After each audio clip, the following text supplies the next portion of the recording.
isuan tu na hian kalau kal don ani ngai te kalau kal thuai don ani mitina amen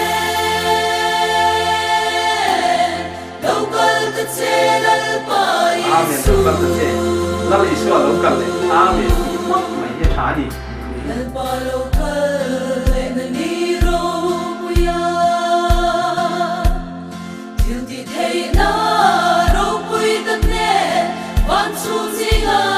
ro pui na lo kala amangai kan sa te su shuai turin to ro tin min go anga sakle tham sim le mar mi mangai dain min shuai khoma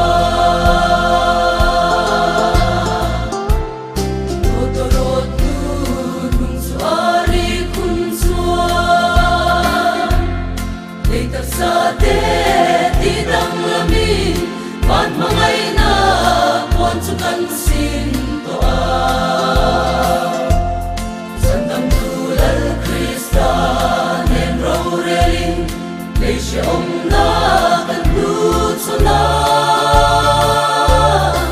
ram no en ve ram ma chua satwan kwa lo var to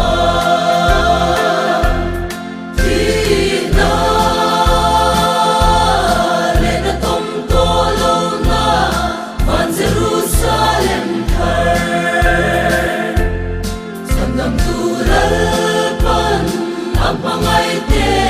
da da buat sai chu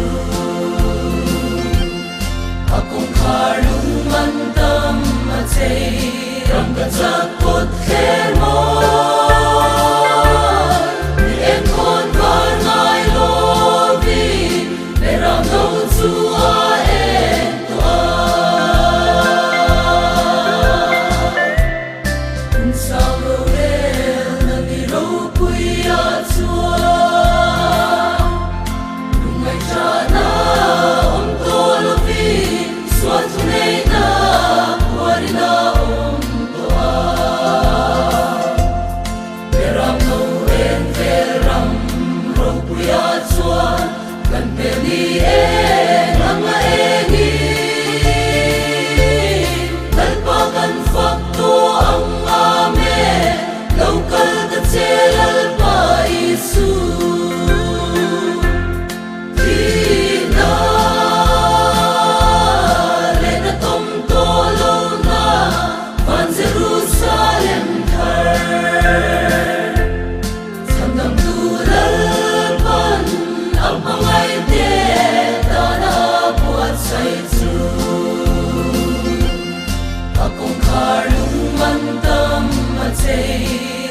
chak pot kher mo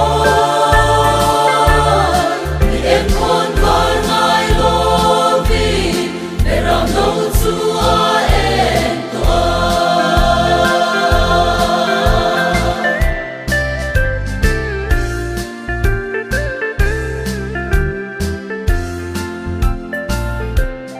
ko ver thale ram kan cham chu hiya nei na te lo lianin kan tharang nun min chi moi chin ma se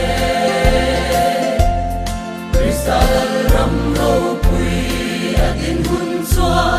me ma dia pol a to ma satwan nei a pai ani a ne na moi kan rem